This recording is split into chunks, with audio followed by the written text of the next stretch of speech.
Community पार्टनर्सको question was very गहन थियो। त्यो हामीले कोइन्सिडेन्स भन्दा पनि हामीले एकदमै सोचेर नै राखेको कुरा भयो। त्यसको सबैभन्दा इम्पोर्टेन्ट कुरा चाहिँ नेपालमा कुनै पनि जात्रा हुँदाखेरि विभिन्न गुटीहरू मिलेर गर्छौँ हामीले।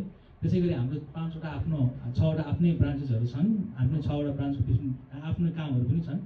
तर त्योभन्दा पनि बढी अघि तपाईँले भने जस्तै, अघि सत्यजीले भने जस्तै नेवारहरूको मात्रै जात्रा नभइकन समस्त नेपालीहरूको जात्रा हो। समस्त नेपालीहरूमा पनि नेपाली डिफ्रेन्ट कम्युनिटीहरूको पनि यो जात्रा हो भनेर अपनत्व दिनको लागि हामीले कम्युनिटी पार्टनर्स गरेका छौँ। अहिलेसम्म हामीले कम्युनिटी पार्टनर्स गर्दाखेरि भोलिन्टियर्स र प्रमोसनको लागि सहयोगको अपेक्षा गरेका छौँ भने पछि हामीले यो जात्राको स्वरूप अझै धेरै ठुलो बनाउने सोचेका छौँ। त्यसको लागि अझै धेरै कामहरू गर्न छ, अझै सहकार्य गर्नु बाँकी छ। त्यो के काम गर्न सक्छ भन्ने कुरा बिस्तारै खोलिँदै जान्छ होला। तर अहिलेको लागि चाहिँ हामीले भोलिन्टियर्स र प्रमोसनको मात्रै सहयोगको अपेक्षा गरेका छौँ। तर पछि तपाईँहरूको कन्ट्रिब्युसन अझै ठुलो हुनेवाला छ, हाम्रो स्वरूप अझै ठुलो हुनेवाला छ। योभन्दा पनि बढी, यो त अब हाम्रो तेस्रो संस्करण मात्रै भयो। 10औं संस्करणसम्ममा पुग्दाखेरि यो अर्कै जात्रा बन्नेवाला छ। त्यसको लागि चाहिँ प्रतीक्षा गर्नु होला।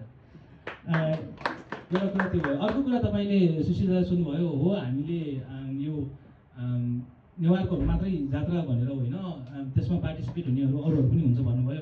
Absolutely right. तर त्योभन्दा पनि इम्पोर्टेन्ट उहाँले सुशीलले भन्नुभएको कुरा अहिले उहाँलाई पनि म दिन्छु।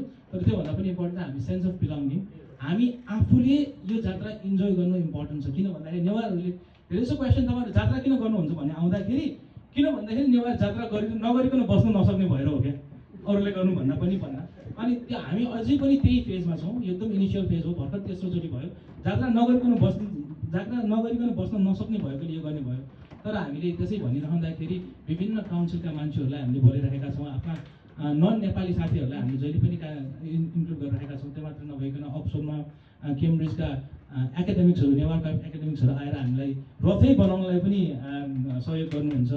म्यारिलिना, स्टेफनी, डेभिड क्यालनरहरू उहाँहरू घरमै आएर रथ बनाउने हेल्प गर्नुहुन्छ। त्यो मात्रै नभइकन त्यसकै बारेमा हामी लेखहरू लेखेर अब 25 अप्रिलमा इनफ्याक्ट अक्सफोर्डमा गएर हामीले यो इन्द्र जात्रा कसरी मनाउँछौँ भनेर वर्कसप पनि गर्दैछौँ। सो यो सबै हुँदाखेरि बाहिर चाहिँ गइरहेकै छ। तर अहिले हामी अझै पनि बाहिर जानलाई अझै रेडी भइसकेका छैनौँ कि, हेल्थ एन्ड सेफ्टी कुराहरू अझै बुझिसकेका छैनौँ कि, यो रथलाई अझै पनि सेफ कसरी बनाउने, कसरी तान्ने, यहाँको रेगुलेसनभित्र बाँध्नलाई अझै पनि हामी रेडी भइसकेका छैनौँ कि भन्ने छ। तर बिस्तारै हामी त्यो जाँदै गर्छौँ। अनि अगाडि बढ्दै जाँदाखेरि डेफिनेटली हामी चाहिँ बाहिर जान्छौँ है। धन्यवाद।